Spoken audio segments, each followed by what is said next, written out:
चला तो उसके जीवन में एक बार ही सही पर ऐसा अवसर आएगा कि वो परस्पर विपरीत शरीर का भोग करने का प्रश्न माया खड़ा करेगी। आपको कह रहे हैं कि अगर नवयुवती है तो अपनी पुत्री जैसे होती है, ऐसे देखो सुपुत्री यदि अपनी पुत्री कितनी भी सुंदर जवान, ऐसा आता ही नहीं भाव में कि स्त्री है, आता ही नहीं है। जिनके आता है वो राक्षस ही हैं, मनुष्य तो है नहीं तो घर में रहा जाता है बड़ी बहन, परिवार के सदस्य। कहीं ऐसा आता है कि जवान बहन है तो जवान लड़की, ऐसा थोड़ी आता है। हंसते खेलते गले लगा, कोई कहीं भाव ही नहीं रहता काम का।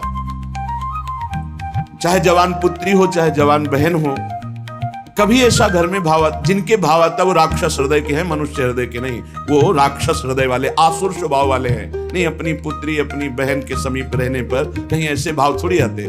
खूब खेलना कूदना हंसना बातचीत करना ये सब घर में होता रहता है, पर ये भाव थोड़ी आता है कि ये स्त्री है। नहीं, वो मेरी बहन, वहां कोई गुंजाइश ही नहीं काम भाव की। तो बोले सगी पुत्री की तरह सब पुत्रियां दिखाई दे, अपने से बड़ी हैं तो बिल्कुल मेरी जैसे जननी वैसे। मातृयत्य परांगनाम, जैसे अपनी अम्मा के पास, माँ के पास बैठे तो क्या भाव बिगड़ेगा? कुछ नहीं बिगड़ेगा। कैसा भी जवान लड़का हो, माँ अपने ऐसे हृदय से लगा के दुलार करती है, समझाती है, बुझाती है, डांटती है। वहां काम भाव आता है क्या? माँ के गले लगने पर, बहन के गले लगने पर काम भाव आता है क्या? बेटी को हृदय से लगाने पे काम। जब साधारण सांसारिक पवित्र भाव में काम नहीं आता तो तुम तो परम पवित्र भगवान के भाव वाले हो, तुम्हारे अंदर कैसे काम परास्त कर सकता है? मातृयत्य परांगना, ये आएगा प्रश्न जीवन में। पुरुष है तो स्त्री के प्रति, स्त्री है तो पुरुष के प्रति। साधक बहुत सावधान रहे, माया प्रश्न करेगी। घूमते रहते हैं माया के पार्षद, घूमती रहती है माया की पार्षदी। बहुत सावधान, जाके संग कुमति मति उपजय करत भजन में भंग, तजोरे मन हरि विमुखन को संग। बहुत कीमती जीवन है, सिद्ध बात समझ लो, संकोच की बात नहीं। हरि को रिझाओगे तो वैकुंठ का द्वार, वृंदावन के दिव्य धाम का द्वार, साकेत द्वार, कैलाश धाम का द्वार खुलेगा। और जगत के शरीरधारी को रिझाओगे तो आखिरी द्वार वही है मलमूत्र का, और कुछ नहीं। हमारी बात मान लो, संकोच करने की बात नहीं है। हम वहीं से पैदा हुए हैं और वहीं की आसक्ति से फिर दुर्गति को प्राप्त होंगे। खुली बात है, देख लो, दो ही आकर्षण है, बढ़िया से बढ़िया खाने को मिले, भोगने को मिले। शिष्णोदर परायण शास्त्र कहता है, शिष्ण और उदर। उदर रसेंद्री से संबंधित है, शिष्ण जनेन्द्री से संबंधित है। बस जनेन्द्री और रसेंद्री के भोगों में पूरा दिव्य मानव जीवन बर्बाद। श्रीपाद कह रहे, यदि राधा मुरलीधर के प्रेम में मगन होना है, बहुत सावधान। ये मत समझो कि माया कब किस रूप में कहां प्रश्न करती है। वो जननी है, वो अपने बेटे को पुष्ट करने के लिए कोई भी प्रश्न कर सकती है, लेकिन अपनी दृष्टि। महाप्रभु चैतन्य देव रुदन कर रहे हैं, हा गोविंद हा कृष्ण। दो वेश्याएं पहुंचती, एक कहती कितना ये रुदन कर रहे हैं, बोले मेरी जैसी नहीं मिली होगी इसीलिए ना। अभी देखो इनका रुदन बंद कर। वो क्या जाने कि जो हरि के आशिक है उनको हरि माया आकर्षित नहीं कर सकती। भगवान का एक विशुद्ध प्रताप बल भक्तों की रक्षा करता रहता है। वो जाकर के विनोदास्पद बातें करने लगी। महाप्रभु चैतन्य देव ने कहा, मां बस करुणा कर दो, श्री कृष्ण मिल। वो शब्द उनके हृदय में ऐसा चोट किया कि मैं इतनी नीच, ऐसे महापावन से ऐसी भावना चरणों में गिर गई। मुझे क्षमा करो, क्या मेरा भी उद्धार हो सकता? कृष्ण कृष्ण कृष्ण। ऐसा नहीं कि किसी के जीवन में प्रश्न नहीं आता, प्रश्न आता है, पर जो ये भगवत कृपा से सावधान रहता है कि ये प्रश्न है, मुझे उत्तर देना है इसका। ऐसा नहीं कि प्रश्न के लपेटे में आकर के फिसल जाना है। प्रश्न है, उत्तर देना है, बहुत संभाल के उत्तर देना है। अपमान भी नहीं करना, क्योंकि ये वही आए हुए हैं जिनकी हम आराधना करते हैं। वो कुछ भी रूप, वो मोहिनी रूप भी तो धारण किए ना, वो कुछ भी रूप धारण कर सकते हैं। मेरे प्रीतम है तो बस उस समय प्रभु आप ही मेरी रक्षा करो, आप ही मुझे बचाओ। मातृयत्य परांगनाम, त्रुटि हो सकती है हमसे गलती हो सकती है। कभी बलवान न बने, कभी पहलवान न बने। इस विषय में दैन्य और चरण छूना, ये दो बातों से बच सकते हो। चरण छू कि हे जगत जननी, हे अम्बा, कभी आपके प्रति मेरा। जिन उर्वशी जी ने बड़ों की बुद्धि को मोहित कर लिया, अर्जुन जी की बुद्धि को क्यों नहीं मोहित किया? क्योंकि जाते ही सीधे प्रणाम किया अर्जुन जी ने। जे भी उर्वशी का प्रवेश हुआ, देखा सो पंचांग प्रणाम किया और कहा, माता स्वागत है, आप पधारिए। आग लग गई, मैं किस लिए आए और तुम मुझे क्या कह रहे हो? आज के बाद कभी माता शब्द उच्चारण मत करना। उन्होंने कहा पुनः कहता हूं, कुंती माता से भी अधिक पूज्य मैं तुम्हें देखता हूं। कुछ नहीं बिगाड़ पाई उर्वशी जी, यहां तक कि शाप तक दे दिया। पहली दृष्टि पड़ते ही या तो नव किशोरी जगदम्बा, लाडली जी की सहचरी या मां, या अपना पवित्र भाव तुरंत आरोपित कीजिए। और स्त्री शरीर को लिखा है, भ्राता पिता पुत्र निज जैसे, मध्यम परपति देखई कैसे। भ्राता पिता पुत्र निज जैसे, बराबर का है तो सगा भाई। क्या सगा भाई को देखकर काम जागृत होता है? क्या अपने छोटे बेटे को देखकर काम जागृत होता है? क्या पिता को देखकर काम जागृत होता है? भ्राता पिता पुत्र निज जैसे। आवश्यकता पर बात करें, नहीं एकांत सेवन करें। बलवान इंद्रिय ग्रामो विद्वानम अपि कर्षति, शास्त्र आदेश करता है। पर उपासक को यह पक्का विश्वास कर लेना चाहिए कि मेरे जीवन में यह प्रश्न आएगा, आता है, आता रहेगा। अगर इससे निकल गए आगे तो यो राधा मुरलीधरांगी कमल प्रेमैक मात्रियति। बहुत सावधानी की जरूरत है। देखो कल वर्णन हुआ था, साधना में भय और प्रलोभन ये दो चीजें भेजी जाती हैं। इनसे जो पास भी भगवान ही करवाएंगे। ये सत्संग सुनने को भगवान ही तो संयोग बना रहे हैं, ये भगवान ही तो प्रेरित करके आपको सुनवा रहे हैं। इसलिए सावधान। ये प्रश्न है, आपके पास 1 करोड़ रुपया जमा किया और आपका मन हुआ कि अरे मैं फंस गया क्या, तो 1 करोड़ यमुना जी में फेंक दो, मुक्त हो गए। लेकिन एक बार जीवन में फिसल गए तो उसकी पूर्ति नहीं होने वाली। हम कह रहे हैं अरबों रुपया एकत्रित हुआ, मन में आया, सब छोड़ के भाग गए, राधा राधा राधा राधा, जो जहां वहीं छोड़ दिया, कुछ नहीं फंसे। लेकिन एक बार फिसल गए काम में तो उसकी पूर्ति कैसे होगी? वो तो नहीं होगा। वो तो चित्त पे संस्कार बन गया और आपका संयम भ्रष्ट हो गया। एक बार बालू का बांध टूट जाए तो दोबारा बांध बांधना बहुत कठिन बात है। एक बार योगी भ्रष्ट हो जाए, दोबारा योगी अपने योग पे आना भगवान के बल की बात है, दूसरी बात नहीं। जैसे बालू का बांध फूट जाए तो बांधना बड़ा कठिन है, ऐसे ये ब्रह्मचर्य, ये सतमार्ग, ये इंद्रिय निग्रह, ये बालू का बांध है बहुत होश से। मातृयत्य परांगनाम स्थिरचरम सत्वम सुपुत्रीयति। बड़ा पवित्र भाव। और ये भाव जब अचानक संयोग हो जाए तब संयोग से बचने की पूरी वृत्ति रखे उपासक। जब तक कोई बहुत ऐसा संयोग की बात बन जाए कि बात करना ही है, तो उसके चरणों में दृष्टि रखते हुए, मुख की तरफ दृष्टि रखते हुए साधक कभी बात नहीं करते। नहीं, चरणों पर ऐसे दृष्टि रखते, जी प्रत्युत्तर कम शब्दों में और बस भाग ले।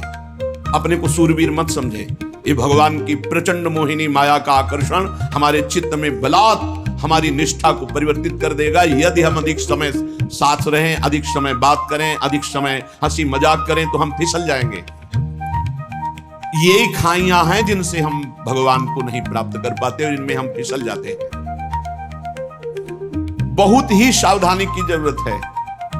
हमारी एक एक वृत्ति भगवान अंदर बैठे हुए देख रहे हैं। उस जो जल रही वृत्ति काम क्रोध आदि को ना भोगने से वो भगवान हिसाब आपको इतना आनंद प्रदान करेंगे कि रोते रहोगे। पर कुछ समय के लिए आपको अपने मार्ग में बहुत संभाल कर पग रखना है।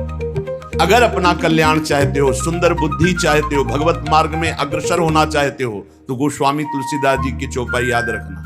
जो चाहे आपन कल्याणा, सुजस सुमति शुभ गति शुभ नाना, सो पर नारी लीलार गोसाई, तजौ चौथी के चंद की नाई। जैसे चौथ के चंद्रमा को देखने से कलंक लग ही जाता है, ऐसे ही जो पराई माता बहनों की तरफ ऐसी गंदी दृष्टि या बार बार मुख की तरफ देखना, तो हाव भाव आदि के द्वारा चित्त का आकर्षण होकर मलिन हो जाना स्वाभाविक है।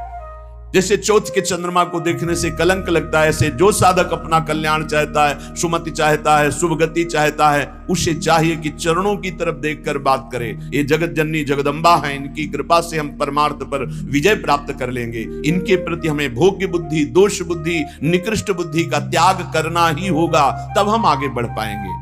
गोत्रीयत्यति तर्जना दिशु महा, मित्रीयति द्वेषिषु। यदि हम भगवत मार्ग में चल रहे हैं, कोई हमारी निंदा करता है, तर्जना करता है, तो जैसे अपना भाई अपना घर का अपने गोत्र का परिवार का कोई लड़ाई झगड़ा करे, वैसा अरे घर का आदमी कोई बात नहीं, ऐसे टाल देते हैं, ऐसे भाव रख लेते हैं, या हम भाव रख लेते हैं भगवान के द्वारा विधान किया हुआ भेजा गया है, कोई हमारे प्रारब्ध का क्षय हो रहा है। और जो हमसे विद्वेषी उसे हम महामित्रवत भाव रखें। नहीं, हम में और संसारी पुरुष में क्या अंतर। करत जे अनुशहन निंदक तीनों पे अनुग्रह करो। अपने शरीर को जैसे हम प्यार करते हैं और दूसरे शरीर से हम उदासीन रहते हैं, ये संसारी पुरुष का लक्षण है। और भक्त अपने शरीर से उदासीन रहता है और दूसरे शरीरों के दुख को अपने शरीर जैसा मानता है। ये भाव होता है। अपने शरीर में कष्ट है कोई बात नहीं, लेकिन दूसरे के शरीर का थोड़ा भी कष्ट उसके हृदय में पीड़ा पहुंचा देगा। पूज्य श्री भाई जी हनुमान प्रसाद पोद्दार जी महाराज साधकों के लिए बहुत अमृतमय वचन लिखे हैं। भगवान को प्राप्त करना है तो तीव्र अभिलाषा जागृत करो। नाम जप से, सत्संग से, सदाचरण से, दूसरों की सेवा से पवित्र शरीर, पवित्र मन, पवित्र विचार, पवित्र वाणी, तो परम पवित्र सच्चिदानंद भगवान की प्राप्ति की अभिलाषा साधु संग से निश्चित जागृत हो जाएगी। अन्य कामना जब उत्पन्न हो जाती है तब भगवान की प्राप्ति की अभिलाषा नहीं हो सकती। भगवान ने कहा स्वयं कि जिसका चित्त भोगों ने अपहृत कर लिया है, जो भोगों में लगा हुआ है, जो भोग सामग्री संग्रह करता है, ऐसा व्यक्ति कभी निश्चय ही नहीं कर सकता कि मुझे भगवत प्राप्ति करनी है। भोगैश्वर्य प्रसक्तानाम तया बृहत चेतसाम व्यवसायत्मिका बुद्धि समाधो न विधीयते। वो कभी भगवान की प्राप्ति की इच्छा ही नहीं कर सकता है। इच्छा ही नहीं होगी ऐसी बात नहीं। अगर साधु संग हो तो वो भोग आदि का त्याग करके भगवत प्राप्ति की इच्छा जागृत कर सकता है, पर जब तक भोगों में लगा रहेगा तब तक भगवत प्राप्ति की इच्छा ही नहीं होगी। अन्य कामना वाला भगवत प्राप्ति की इच्छा नहीं रखता। अनन्य कामना जिसकी है श्री भगवान से, उसके हृदय में इच्छा जागृत होती है, अब मुझे भगवत प्राप्ति करना है। जब भगवत प्राप्ति की इच्छा जागृत होती है तब भगवान के अनुकूल आचरण और प्रतिकूल आचरणों का त्याग, ये नियम लेना होता है। श्री कृष्ण अनुकूलेन प्रतिकूलस्य वर्जनम विसर्जनम।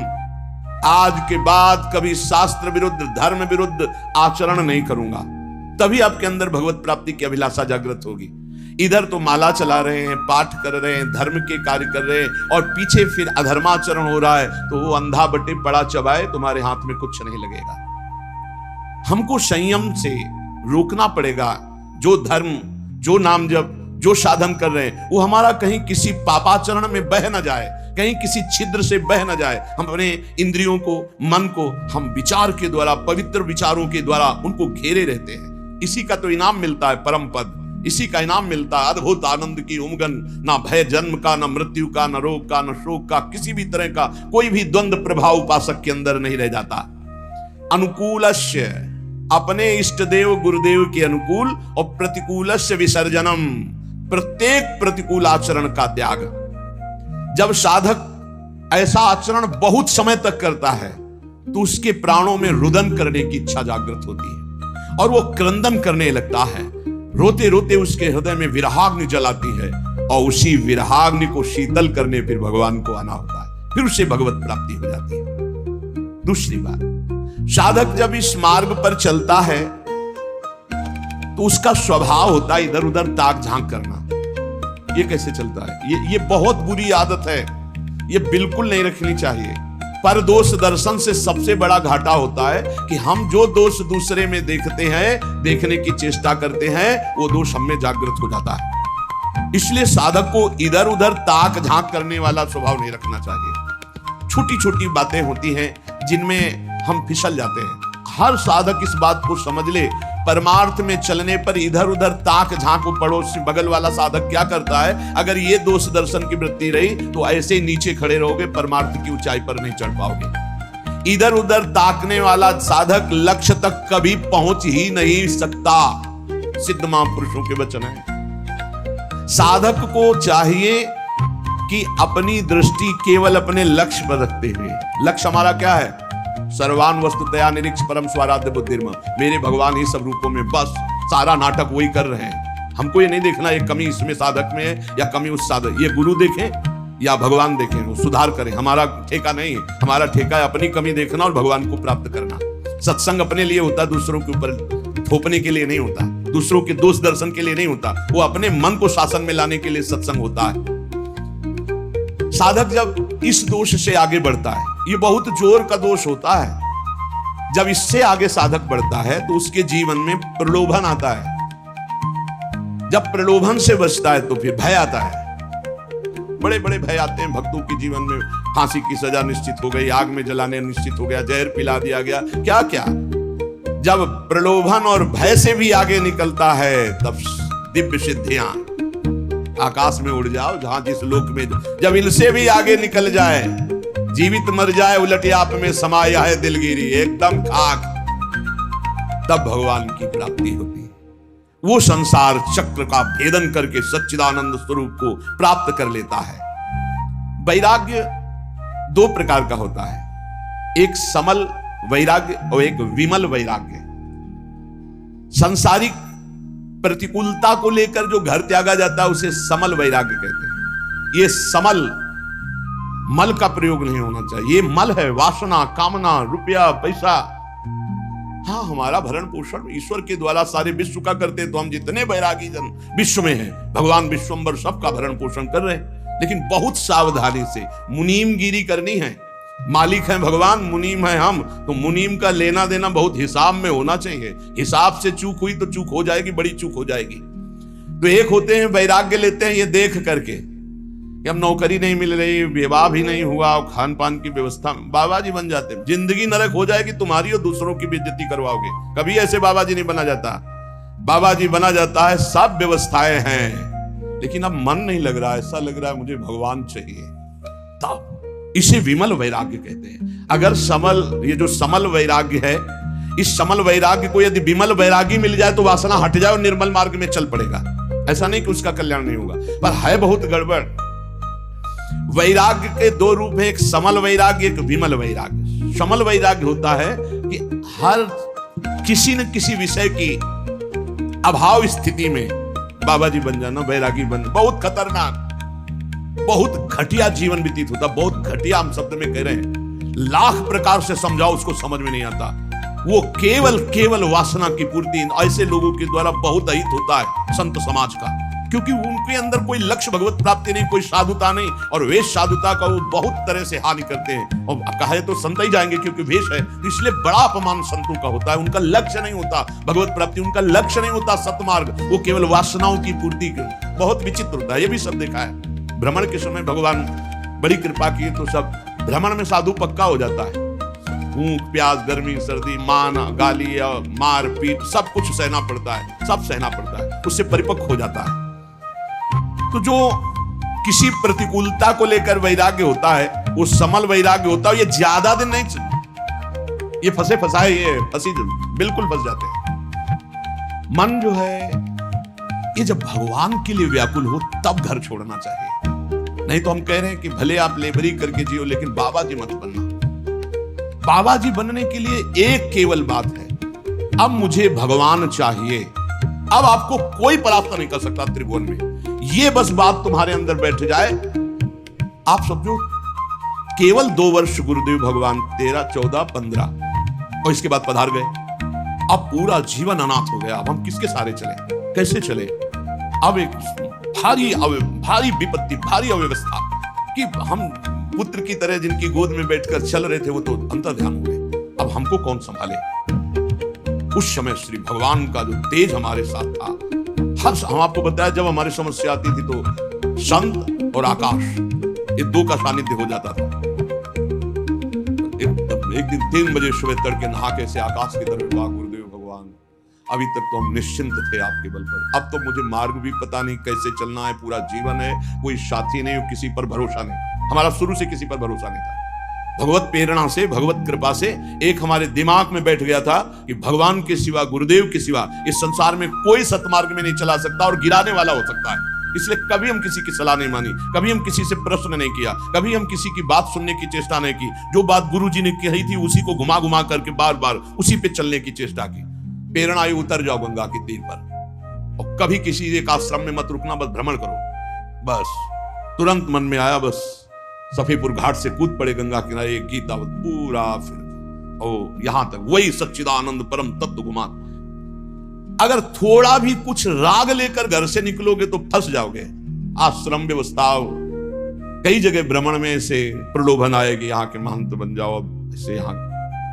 जब तक भगवत प्राप्ति नहीं तो राम काज की नहीं बिनु मोहि कहां विश्राम। शमल वैराग्य, इस प्रयास देखना चाहिए साधक को कि कोई वासना लेकर आए तो फटाफट उसका ऑपरेशन कर डालो। गुरुजनों के सानिध्य में, सत्संग में, नहीं तो ये वासना कहीं ना कहीं फंसाकर चौपट कर देगी।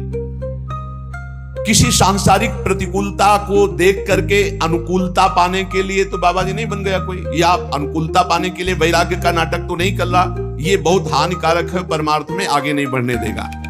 विमल वैराग्य जिसमें विषयासक्ति है पर वो विषयासक्ति को मिटाना चाहता है, वो तृष्णा रहित होना चाहता है, वो भगवत प्राप्ति करना चाहता है, वो कहीं विश्राम नहीं मानना चाहता, केवल भगवान की प्राप्ति। वो सूरवीर, ये महान योद्धा सातरति सातरति सा लोकांतर पार कर देगा, जीवन पार कर देगा, कोई नहीं इसे परास्त कर सकता। दुख दोष ये मिटाने के लिए हम भगवत मार्ग में आते हैं। देखिए, दुख दोष मिटाने के लिए हम भगवत मार्ग में आते हैं। जो उपासक भोगों का रागी होगा, सुख सुविधाएं हर्षित, ठाकुर को देखकर हर्षित होने का कब तुम्हारा भाव आएगा? मन अति हर्ष जनावनते ही आज देखी हो परम से। अरे विश्व की हर संपत्ति चरणों में फेंक दी जाए तो भी ऐसे, उधर देखने की इच्छा न हो। सुरपति नरपति लोकपति जिनके भावे घास, रहे परम आनंद में तज सब गए सच्चिदानंद का आशिक, और छोटी मोटी वस्तुओं में हर्षित हो जाए। ऐसा बुरा लगना चाहिए संसार की पद प्रतिष्ठा भोग सामग्री, जैसे तुम्हें कई अरब रुपया का संकल्प बनाया, तुम्हें 5 का नोट दिया जाए, ये ले 5 का, तो कैसा लगेगा? मानो थप्पड़ मारा। ऐसे अखिल कोटि ब्रह्मांड नायक चाहिए तो लोक परलोक के भोग तुम्हें विश्वत लगने चाहिए। ब्रह्मादि के भोग सब विषम लागत ताई, नारायण ब्रज चंद की लगन लगी, कहीं राजी हो जाए। साधक सावधान, कहीं राजी नहीं। अपने को हर समय कसौटी में कसते रहो, कोई जान न पावे। सब सुविधा होने पर आप अपने को कसौटी में कसो। तुम शरीर नहीं हो, तुम मन नहीं हो, तुम इंद्री नहीं हो। कभी कभी पूरा दिन भूखे रह गए, कोई जान न पाया। और दिनचर्या में फर्क नहीं पड़ना चाहिए। दिनचर्या में फर्क पड़े तो तुम साधु नहीं। दिनचर्या में फर्क न पड़े और अपने आप को कभी ऐसे कभी ऐसे, और खूब भजन परायण। और जब एक समाहित चित्त हो गया, भजन से चित्त नहीं हटता, तो ये सब खत्म हो जाता है। फिर तो जो जैसे प्रभु रखे, जो ही प्यारो करे, सोई मोहि भावे। पहले कसौटी में कसना चाहिए अपने आप को, नहीं मिटेगा। पीछे एक दिन चर्चा में आया था कि यदि जांचना ही है तो जानकी नाथ से जांचो, जिससे जांचने के बाद जाचकता जरी जाए, मांगना मिट जाए। पहला विश्वास करो तुम्हारे ऊपर भगवान की विशेष कृपा है। दूसरा, हमें कभी किसी से मांगना नहीं, अगर मांगना है तो सिर्फ भगवान से।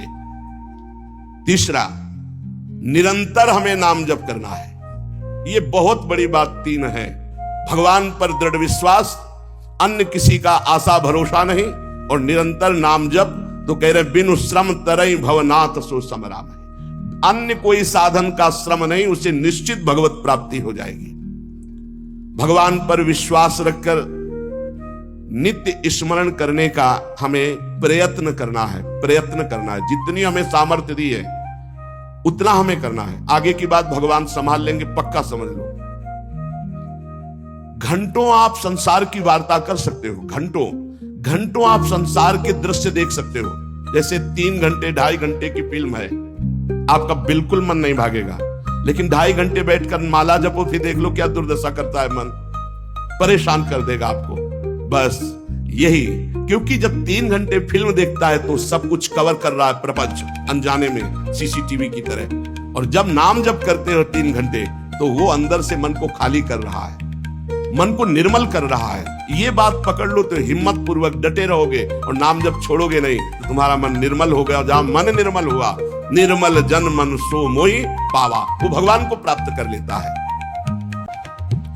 ये विश्वास रखो, भगवान हर समय तुम्हें देख रहे हैं। भगवान सर्व सामर्थ्यशाली है, और भगवान ने तुम्हें निमंत्रण दिया है अपने साक्षात्कार का। तभी मानव देह और साधु संग और भजन के रंग में चलने का अवसर मिला है। भगवान ने तुम्हें निमंत्रित किया, आओ परमानंद का भोग लगाओ। शब्द, स्पर्श, रूप, रस, गंध, ये सब चिदानंदमय भगवान के, इनका आनंद लो। जब भगवान ने निमंत्रण कर ही दिया है तुम्हें और पंगत में बैठा दिया, ये पंगत में बैठे हो, परमानंद की भोग वृत्ति, परमानंद का भोग लगकर तुम्हें प्रसाद मिलेगा। भगवत शब्द, भगवत स्पर्श, भगवत रूप, भगवत लीला, भगवत धाम का ये जो आनंद है, ये परमानंद परोसा जाएगा। आप पंगत में बैठ गए। कोई धर्मात्मा पुरुष जब तुम्हें पंगत में बैठालता है, पत्तल दोना डाल देता है, तो इसके बाद तुम्हें उबने की जरूरत नहीं, सामान भी आएगा। वो ऐसा कंजूस नहीं कि पत्तल दोना डाल के उठा दे और भगा दे। तो भगवान ने तुम्हें बुलाया, वृंदावन आए, सत्संग सुनाया, अपने मार्ग में चलने का उत्साह दिया, तो भगवदानंद की प्राप्ति भी उन्हीं की कृपा से होगी। तुम चिंता मत करो। एक और तुम्हें बात बता दे खास, यदि भगवान के आश्रित हो गए हो अंदर से, दृढ़ भरोसा भगवान का, और निरंतर भजन भी नहीं होता, तो आपको निरंतर भजन का ही फल मिलेगा। जैसे कोई आदमी लेबर को लिवा लावे, अब भाई शाम तक के कितने लोग हैं? बोले 500 रुपए। अब बैठ जाओ, यहां बैठ जाओ, हम आपको काम बताएंगे। और शाम तक उसने कोई काम नहीं करवाया, तो बोले उसको 500 रुपया देना पड़ेगा कि नहीं देना पड़ेगा? पक्का देना पड़ेगा ना। तो भगवान को भगवत प्राप्ति करानी पड़ेगी। बुलाया है हमको, श्री राधिका कृपा बिनु सबके मनन अगम्य। श्री जी ने वृंदावन बुलाया, जिनको वृंदा विपिन है कृपा ते नहीं की हुए, तभी तो यहां आ पाओगे। सत्संग सुनाया, क्यों सुनाया सत्संग? हम फंसे थे संसार में, फंसे रहने देते, क्यों सुनाया? संसार का राग हटवाया सत्संग के द्वारा, क्योंकि वो मिलना चाहते हैं आपसे। इतना जब कर दिया, तो अब आप अंदर से भगवान की शरणागति स्वीकार करो, अंदर से भगवान का आश्रय स्वीकार करो।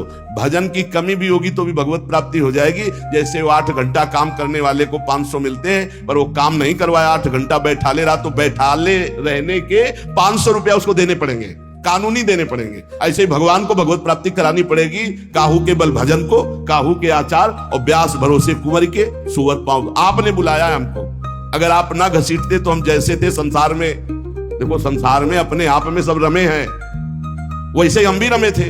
आपने घसीटा, जब आपने घसीटा तो भगवत प्राप्ति आपको करानी ही पड़ेगी। ये हमको कहने की जरूरत नहीं, वो सत्य सच्चिदानंद है, वो करवा ही देंगे। परंतु अपने को अपने विश्वास में अटल रहना चाहिए। कल एक साधक प्रश्न कर रहे थे कि कई वर्ष नाम जप करते हो गए, अभी विकार नहीं गए, तुम कई वर्ष की बात करते हो? 2-4 वर्ष की बात करते हो। जब तक भगवत प्राप्ति नहीं हो जाती तो ये विकार धीरे धीरे कम होते हुए चिंगारी रहते हैं, खत्म नहीं हो जाते। ध्यान रखना है, हम पूरी बात अपने अनुभव की कह रहे हैं। ये चिंगारी रहते हैं, छोटे छोटे बिंदु, और अगर फूस मिल जाए तो चिंगारी को ज्वाला बनने में देर नहीं लगती। भ्रम में मत रहना, बिना भगवत साक्षात्कार के निर्विकार स्थिति नहीं होती। निर्विकारता दिखाई देती है, पर रहते हैं विकार छोटे छोटे बिंदुओं में, और जहां उसको संयोग मिला तो सिंधु होने में देर नहीं लगती। इसलिए आजीवन सावधान। भगवत प्राप्ति के लिए अन्न जल त्यागने की आवश्यकता नहीं है। बहुत बड़े महापुरुषों के वचन ध्यान से सुनना। अन्न जल का त्याग कर देने से भगवान के दर्शन नहीं हो सकते। अगर होते होते चलो भाई अन्न जल का त्याग कर दो तो भगवान मिल जाए, ऐसा नहीं है।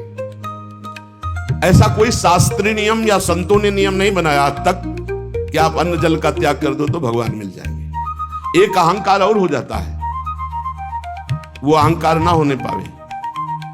अगर हम फलाहार रहते हैं तो भजन के लिए रहते हैं, हर समय हमारा सात्विक भाव बना रहे और निरंतर भजन बने, बढ़िया बात है।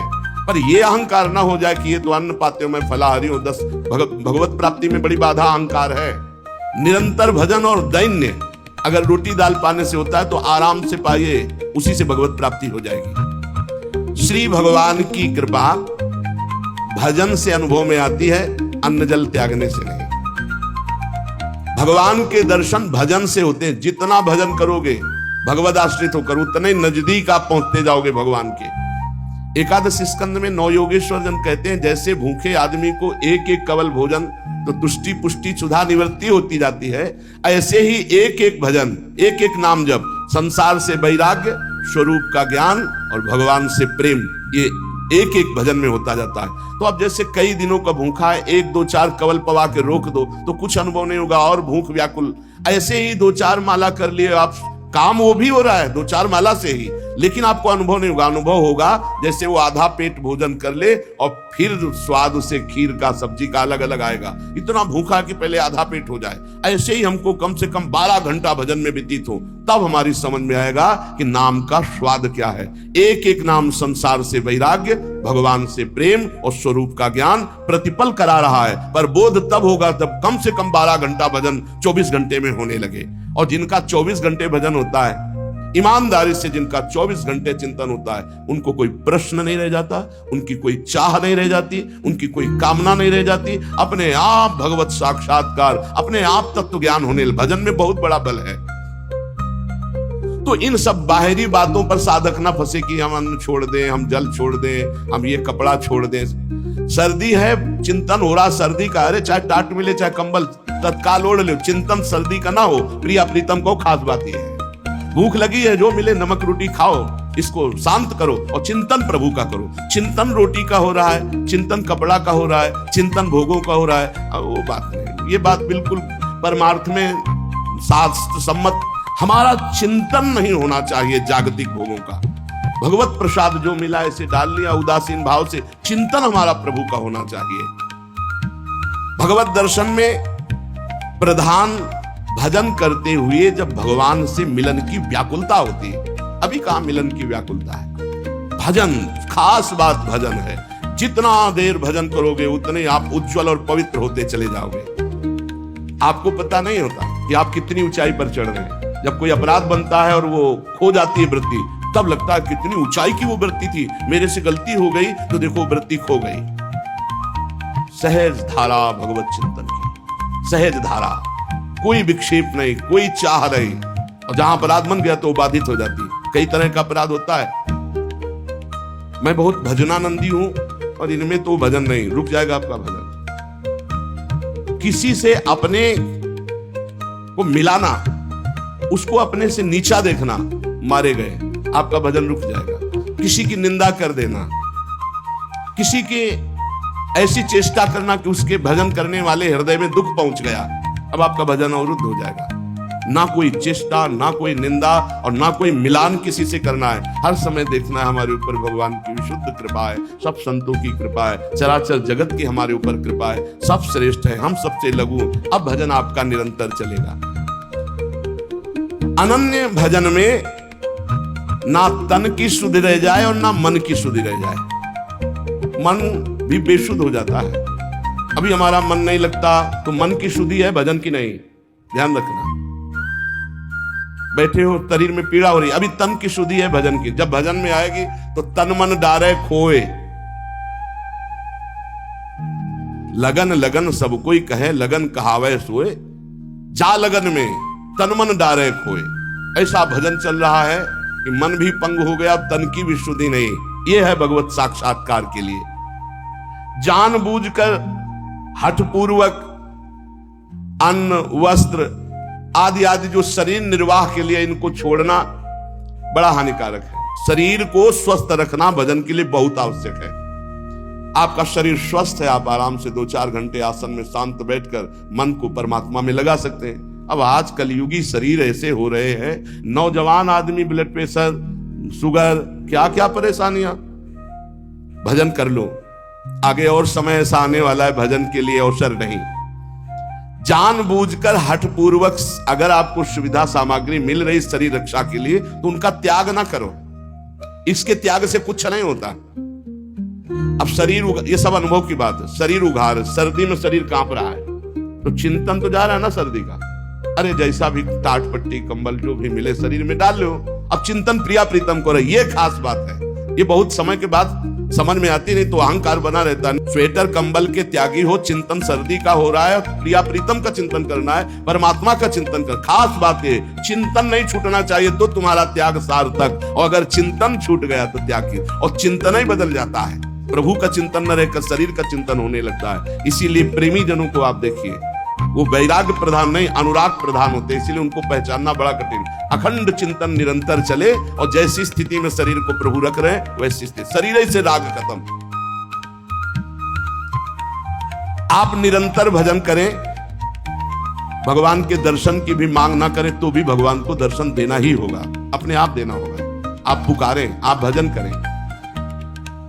भगवान दर्शन किसको कब और किस साधना से देते हैं आज तक कोई नियम नहीं है, कोई नियम नहीं। वो कहो अभी आपको दर्शन दे दे, उनके लिए क्या है। इसीलिए तो भगत मस्त हो जाता है जो भगवान की शुद्ध भक्ति करता है कि जब चाहेंगे करुणा निधान निहाल कर देंगे।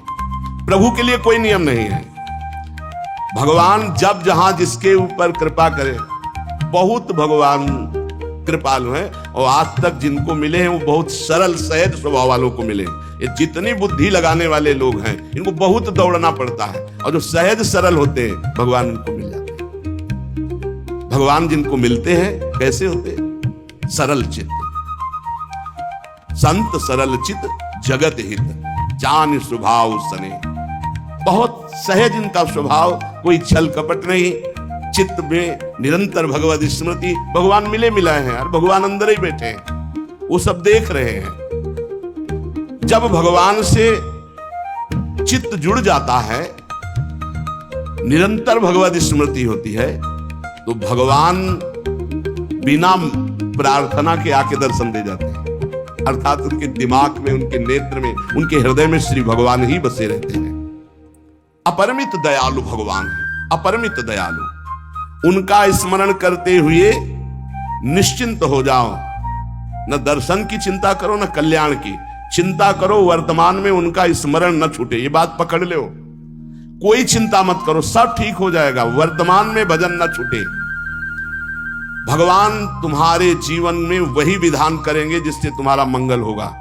कड़ुआ विधान भी हो सकता है, पर विधान का फल बड़ा मंगल होगा।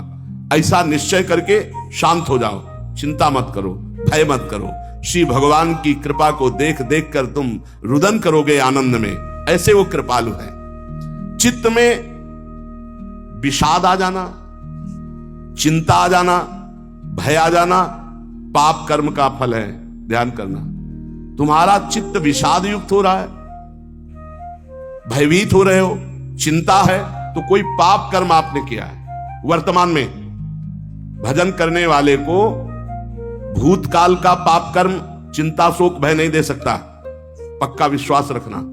वर्तमान का पाप चिंता शोक भय देता है। इसलिए भगवान के चिंतन का ऐसा तारतम्य बनाओ कि कोई पाप संकल्प ही न बने, कोई पाप कर्म ही न हो, कोई वासना ही न हो। महापापाचार्य, पापाचरण करने वाला बोले नहीं, महापापाचरण करने वाला और निरवधि।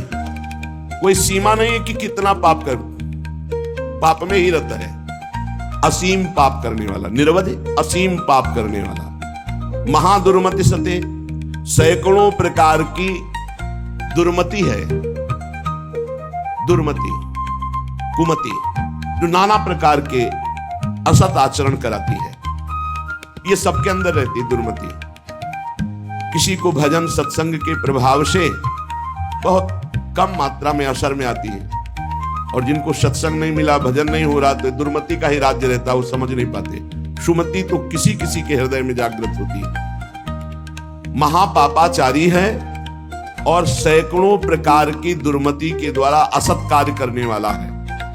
और महाकाम क्रोधाद्यति परवसे दंभ वपुसी, गजब कर दिया। कामी नहीं, महाकामी है, क्रोधी है, इंद्रियों के परवश है और दंभ धारण करता है भक्ति का, नाटक करता है भक्ति का। ना सत्संग, सत्संग से भी मतलब नहीं रखता, सत्संग में भी नहीं जाता। महाधर्म विमुखे, धर्म से भी विमुख हो गया है। पर कहीं उसको ये बात समझ में आ जाए कि अब मेरा कल्याण तो सिर्फ भगवान के धाम में ही आश्रय लेने से होगा, और वृंदावन धाम का आश्रय आवास स्वीकार कर ले और अनन्य हो जाए वृंदावन का, तो ऐसे का भी परम पद पर आरूढ़ होना निश्चित है, निश्चित। ये बड़ी गजब की बात है। साधनहीन, पापाचारी, सैकड़ों प्रकार की दुर्मति वाला, महाकामी, क्रोधी, दंभी, पाखंडी है, सब दोष हैं। पर उसने एक नियम ले लिया कि अब आजीवन वृंदावन वास करेंगे, अब हमसे कुछ होने वाला नहीं। तो निश्चित उसको सत्संग मिलेगा, निश्चित रजरानी की कृपा से उसका परिवर्तन होगा और यहां शरीर छूटा तो परम पद को प्राप्त होगा। ये धाम की महिमा है, ये अमोघ है।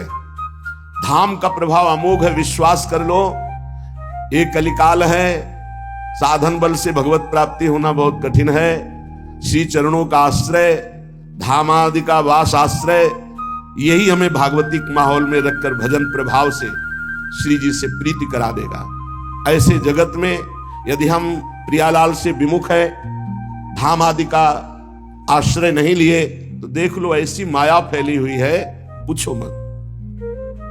श्री विग्रह भगवान के अर्चावतार के सामने सर झुकाना, संतों के सामने सर झुकाना, गुरु के सामने सर झुकाना, माता पिता के सामने सर झुकाना, ये तो हमारे सनातन धर्म की बहुत प्राथमिक स्थिति है, नहीं रह गई।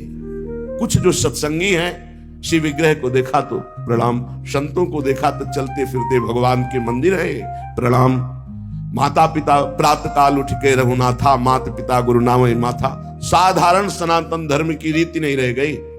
फिर भक्ति रीति, फिर नियम निष्ठा, फिर अध्यात्म की ऊंचाई, तो बहुत दुर्लभ बात है। कैसा भी व्यक्ति क्यों न हो, अगर भगवत प्राप्ति करना चाहता है तो ना धामवास हो पावे तो एक दो दिन के लिए, महीना दो महीना में जरूर आ जाओ। इससे आपकी आध्यात्मिक पावर शक्ति बढ़ेगी, आपका उत्साह बढ़ेगा, आपको भगवत प्राप्ति की लालसा मिलेगी। श्रीपाद कह रहे अत्यंतोद्धतावदिंद्रिय गणो या सर्वदा असत्पथे वे कस्मिन् निमिषे पिना स्मृत महानंदाब्धिराधा प्रियः सद्धर्मैः सदुपासनैर्विरहितस् त्यक्तोऽखिलैः सद्गुणैर् हा हा सोऽहमनल्पमोह उपयाम्येकं तु वृंदावनम। हा हा, ऐसे का कैसे कल्याण हो सकता है। अत्यंत उद्धत धावत इंद्रिय गणों, बड़ी उद्धत होकर प्रचंड बलवान इंद्रियां और मन ये भोगों में भाग रहे हैं।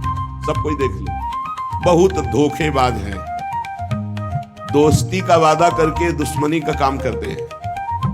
पहले हमें सिखाते हैं कि देखो इसमें बड़ा सुख है, अगर ये वस्तु, ये व्यक्ति, ये स्थान, इसका संयोग प्राप्त कर लो, इसे भोग लो, तुम सुखी हो जाओगे। जीवात्मा इनकी सलाह में आ गया है, इसीलिए बंधन को प्राप्त हो गया। नहीं तो निर्मल है, इसमें कोई विकार नहीं है, चैतन्य घन है, ये तेजो स्वरूप, इसको कोई बांध नहीं सकता। पर सुख के लोभ से बंध गया। हमारा बंधन क्या है? सुख लेने की लालसा, सुख भोगने की चाह से इन उद्धत बलवान इंद्रिय और मन ने हमको अपना गुलाम बना लिया। चाहे जितने विद्वान हो, चाहे जितने पढ़े लिखे हो, चाहे जितना सत्संग सुनो, चाहे जितना प्रवचन कर लो, अगर भजन नहीं है, खास बात समझ लेना, तो ये इंद्रियां मन बहुत प्यार से फंसाते हैं। हमें उस समय विवेक से काम लेना चाहिए कि ये भोग तो सारा जगत भोगता है। ऐ मन, ऐ इंद्री, अब नहीं, अब तो हम प्रभु के चरणों की प्राप्ति के लिए चल पड़े। अब असत क्रिया नहीं, पर उस समय विवेक काम नहीं करता, बुद्धि ये सलाह देने लगती, चलो कुछ 5 ही मिनट की तो बात है, फिर भजन कर लेना, यमुना स्नान कर लेना, अमुक पाठ कर लेंगे, पाप नष्ट हो। ऐसे साधकों को भ्रष्ट करते हैं। संसारियों को तो जो गिरे हुए हैं उनको क्या गिरना, लेकिन जो अच्छे हैं, चलना चाहते हैं, उनको भी अत्यंतोद्धत धावत इंद्रिय गणों या सर्वदा असत पथे। ये इंद्रियां, ये मन ऐसा मिठास पैदा करते हैं कि जीवात्मा स्वीकृति दे देता है, चलो। अब वो बेचारा इंद्रिय और मन के उसमें फंसा हुआ दुर्गति को प्राप्त होता है। नरक आदि भोगना, जेल भोगना, ना कुछ तो अंदर जलन पैदा हो गई, अशांति, चिंता, शोक, भय। पक्का समझ लेना, जब तक ये इंद्रियां और मन सुख का प्रलोभन देकर तुमसे दस्तखत कराते रहेंगे, स्वीकृति करते रहोगे, तब तक ये बंधन मिटने वाला नहीं। श्रीपाद कह रहे हैं, हा हा सोह मनल्प मोहा, अर्थात बहुत बड़ा मोह हमारे अंदर है, छोटा नहीं है। क्या हम इंद्रिय और मन की सलाह में आ जाते हैं? हम सब बड़ी सलाह बुद्धि देती है, हंसने की, निकलने की सलाह नहीं देती। बहुत बार हो चुका, आपकी बार नहीं, अब नहीं, ऐसा नहीं, बार बार। इसे तृष्णा कहते हैं। भोगे हुए भोग को पुनः भोगने की इच्छा का नाम तृष्णा है। ये तृष्णा पापिनी बार बार पाप कराती है। एकस्मिन् निमिषेपि ना स्मृत महानंदाब्धि राधा प्रिया। राधा प्रिय, राधा वल्लभ लाल का एक पलक झपकने के लिए भी एकाग्र होकर ये स्मरण के लिए राजी नहीं है। ध्यान देना, सोचो कि स्वाभाविक ये भजन करेंगे तो इनके बस की बात नहीं, इंद्रिय और मन की। ये स्वाभाविक विषयों में तुम्हें फंसाएंगी। एक निमिष कहते हैं पलक झपकने को। एकस्मिन् निमिषेपि ना स्मृत महा आनंद राधा प्रिया। महा आनंद प्रदान करने वाले राधा रमण जी, राधा वल्लभ लाल, राधा बांके बिहारी का एक पलक झपकने के समय को भी ये प्यार से स्मरण करने के लिए राजी नहीं है। इनको जबरदस्ती भजन कराना पड़ेगा। ये जो कहते हैं मेरा भजन में मन नहीं, कोई सिद्ध हो गए क्या तुम्हारा भजन में मन लगेगा? साधक को जबरदस्ती भजन कराना है। इस जबान से राधा राधा वल्लभ श्री हरिवंश, राधा वल्लभ श्री हरिवंश, तो हृदय में भी प्रकाश ज्ञान का और बाहर सुख वैभव भी मिलेगा। यही परलोक सकल सुख पावत, मेरी सो भैया कृष्ण गुण संचु। सद्धर्मई सदुपासनैर विरहितस् त्यक्तोखिलै सद्गुणै। सद्धर्म का त्याग, सद उपासना का त्याग, अखिल सद्गुणों से युक्त जो महात्मा जन है उनका संग त्याग। ये महामुग्ध होकर के भोगों में लगा हुआ इंद्रिय मन एक निमिष के लिए भी राधा वल्लभ लाल के चरणों का चिंतन नहीं करता। हाय हाय क्या होगा मेरे जीवन का। उपयाम्येकम तु वृंदावनम। अब मैंने समझ लिया कि अब मेरा एकमात्र परम कल्याण, उद्धार, मंगल सीधा वृंदावन करेगा। तो मैं आजीवन वृंदावन वास का नियम लेता हूं कि अब मेरे से तो कुछ बनने वाला नहीं। अपने शरीर को इसी धाम में रखूंगा और इसी रज में धूल धूसरित होकर प्राण त्याग दूंगा तो भगवत प्राप्ति हो जाएगी, पक्का भगवत प्राप्ति हो जाएगी। धाम में आजीवन वास से भगवत प्राप्ति। अब ये जो बीच की यात्रा है ये समझना होगा, नहीं कहीं भ्रम ना हो जाए कि हम धामवास करें और खूब मनमानी कुमार्गामी प्रवृत्तियों के आचरण करें। देखो ये धाम सुरक्षित है देवी शक्तियों से। जैसे राष्ट्रपति भवन की विशेष सुरक्षा होती है, ऐसे जैसे ये पुरियां हैं, धाम है, तीर्थ स्थान है, ये विशेष सुरक्षित होते हैं। इनमें जो उद्दंडता करता है, पापी पापाचरण करता है, उनको विशेष दंड दिया जाता है, ध्यान रखना। तो ये जो कहा गया कि आप अखंड धामवास करें आपको भगवत प्राप्ति होगी, तो अखंड धामवास और भगवत प्राप्ति के बीच की यात्रा नहीं बताई गई। वो होगी सत्संग से, वो होगी रसिकों के संग से। ऐसा नहीं है कि आप धामवास करो, खुला पापाचरण करो, आपको भगवत प्राप्ति हो जाएगी। ऐसा नहीं, ऐसा नहीं, ये भ्रम में मत रहना। ये जो कहा जाता है तो धामवासी को सत्संग मिलता है और सत्संग से वो अपना सुधार करके निरंतर भजन परायण होकर भगवत प्राप्ति करता है। उपासक निरंतर भजन के लिए दृढ़ नियम लेना पड़ेगा। इसके लिए यह नहीं कि घर त्याग करके कहीं भाग कर जाने की जरूरत है। आश्रय धाम का लिए हैं, आप बहुत दूर वास कर रहे हैं और निरंतर भजन का नियम ले लिए कि हम अभ्यास कर रहे हैं। अंतर पड़ सकता है अभ्यासी को, वो कोई सिद्ध पुरुष नहीं है, पर नाम जप का पक्का वही धाम प्रकाशित हो जाएगा, वही प्रिया प्रीतम प्रकाशित हो जाएंगे। विश्वास करी सब आस परिहरी, दास तब जे होई रहे, जप नाम तव बिनु श्रम तरही भव, नाथ सो समराम है। बहुत जोर की बात गोस्वामी जी कहते हैं। जो आप पर विश्वास करके सबकी आशा का त्याग करके आपके चरणों के दास हो गए और रात दिन आपका नाम जप कर रहे हैं, तो बिना प्रयास के कोई संसार समुद्र से पार हो जाए और कोई साधन करने की जरूरत नहीं।